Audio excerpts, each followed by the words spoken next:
자, 여기 보시게 되면 이제 유효핵전화, 먼저 오늘 수업의 하이라이트. 오늘 수업의 하이라이트 먼저 핵심 정리 먼저 들어갈게요. 바로 원자 반지름을 어떻게 하는, 결정하는 요인이 있어요. 얘가 왜 많이 중요합니까? 라고 한다면 먼저 결론 먼저 말씀드릴게요. 바로 이걸 통해서 우리가 알아낼 수 있는 것이 무엇이냐면 금속성 하고 그 다음에 비금속성.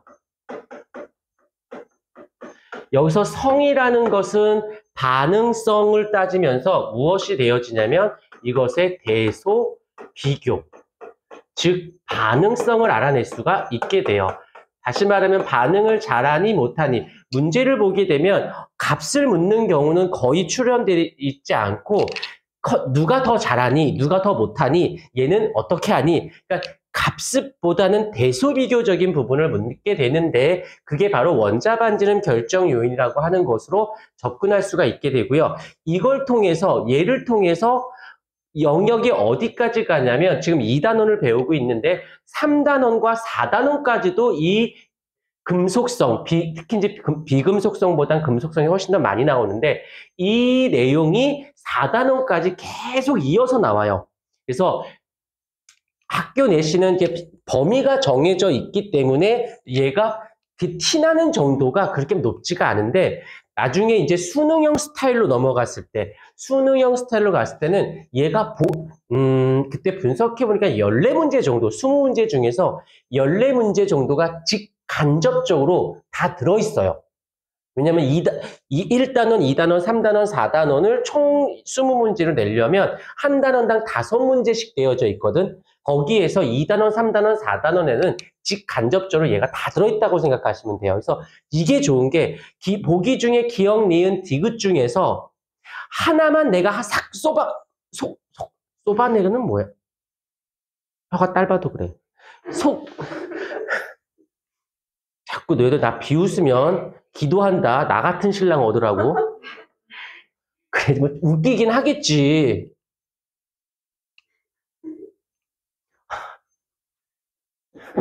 웃었어. 자, 보자. 그러면 기억, 니은, 디귿 중에 하나만이라도 뽑아내면 오지선다가 아니라 삼지선다로 내려갈 수 있잖아. 그러니까 조금 더 답에 가까워질 수 있는 확률이 높아진다라고 보시면 되고요. 요거 잊지 않도록 하시고, 그 다음에 또 하나, 얘가 가장 우선순위상 얘고, 두 번째로는 이온화 에너지. 이온화 에너지.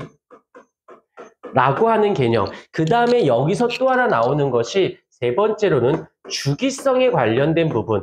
주기성 그러면 당연히 주기율표가 되겠지만 주기성. 자, 그런데 이거 나가기 전에 제일 먼저 나오는 것이 무엇이냐면 유효 핵전하. 머릿속에 유효 핵전하라고 하는 개념이 나온다라고 했을 때는 크게 둘로 나뉘어줍니다. 단전자의 원자, 그 다음에 여러 개의 전자를 가지고 있는 원자라고 해서 이렇게 둘로. 그래서 단전자일 경우는 딱 하나밖에 없죠. 수소 하나밖에 없습니다. 원자 번호 1번이라는 거. 그래서 그림을 잠깐 그려본다라면 원자핵이 하나가 있고 주위에 전자가 딱 하나가 이렇게 놓여져 있을 거예요. 라고 했었을 때 이제 요 말로 바꿀게. 원자핵이 이 전자 한 개를 당기는 힘을 우리는 무엇이다라고 하냐면 바로 요 단어를 써요. 핵전하라는 말을 씁니다. 이게 핵전하가 되어져요. 요게 원자핵이 전자를 당기는 힘을 핵전하라고 얘기해. 여기까지. 근데 나는 일부러 약간 숫자적 개념을 쓸게. 나는 얘를 F라고 할게요. 여기까지 됐습니다. 그럼 이제 두 번째, 다전자의 원자일 경우는 어떠냐면, 자, 예를 한번 들어볼게. 베릴륨을 보십시다. 자, 알겠지만 베릴륨의 원자 번호는 몇 번? 그쵸? 4번이죠? 라는 말의 뜻은 양성자의 개수도 4개고 전자의 개수도 4개일 거야. 그럼 플러스 4가 돼 있고, 그 다음에 첫 번째 껍질에 전자가 2개, 그 그 다음에 두 번째 껍질 전자가 두 개가 이렇게 놓여져 있다고 치자. 요거를 지울게 모양새가 똑같아야 되니까. 이렇게 돼 있다고 치자. 그러면 이론상, 차근히 봐. 이론상 핵전하는 얼마가 돼야 돼? 핵전하는 원자, 핵이 전자 한 개를 당기는 것을 얘기해. 그러면 여기선 4잖아. 얘는 하나니까 얼마? 이론상, 이 앞에다 썼어. 이론상 4F가 되어야 되지 않을까? 여기까지도 이해는 됐지? 이해는 됐어. 그런데 무엇이 들어가냐면, 그러나 여기서 이제 누가 들어가냐면 전자 간 반발력이라는 것이 있게 돼요. 전자 간 반발력. 그 반발력은 또다시 둘로 나뉘게 되는데, 첫 번째는 같은 껍질에 있는 전자 간 반발력이 있을 수가 있게 되어지는 것이고, 또 하나는 안쪽 껍질에 있는 전자 간 반발력이 있을 것이야. 나는 얘를 뭐라고 할 거냐면 스몰 f1이다라고 할 거고, 나는 얘를 스몰 f2라고 할게요. 그러면 얘는 당기는 힘이니까 무엇이 돼? 인력이 되어질 것이고요. 반발력이니까 당연히 얘는 무엇이 돼? 청력, 반발력이 되어지겠지. 그러면 이제 어떤 일이 발생을 하느냐? 그러면 정리해보면 이렇게 돼. 4F1에서, 당기는 4F1에서 당기는 힘의 반대니까는 빼기 스몰 F1 더하기 스몰 F2가 되어지겠죠. 그러면 이제는 실제 값이 어떻게 되는 것이야? 4F가 아니라, 그래. 그러게 담배 좀 줄이라 내가 몇 번을 그렇게 얘기를 해. 아우. 어떡하면 좋니? 금연해?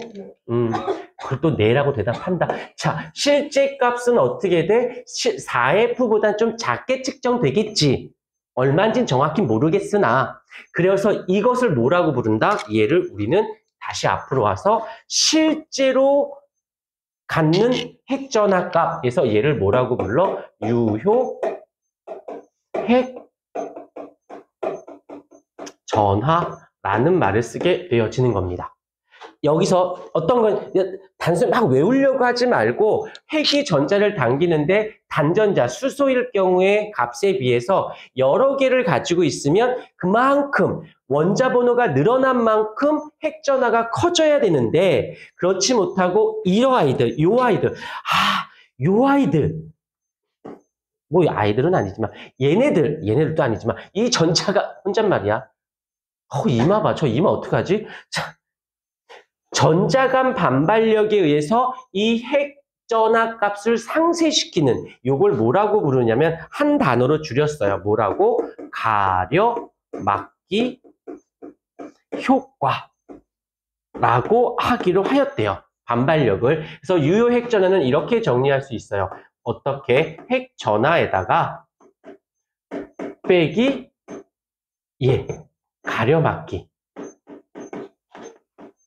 가려막기 효과까지 이렇게 되어지면 실제 유효 핵전하가 되어진다라는 거. 그러고 여기서 또 하나 끝나지 말고, 여기 스몰 F1하고 스몰 F2하고 봤을 때 반발력의 세기적 개념, 세기로 보면 누가 더 셀까라고 한다라면 바로 안쪽 껍질에 있는, 안쪽에서 이 사이에서 방해하는 것이, 이 전자는 어떤 전자의 가장 바깥 껍질에 있는 전자를 얘기하는 것이야. 원자 핵에서 전자 사이에 끼어들어서 방해하기 때문에 안쪽 껍질에 있는 전자 간의 반발력이 같은 껍질에 비해서는 세다라고 봐주시면 되어집니다. 오케이.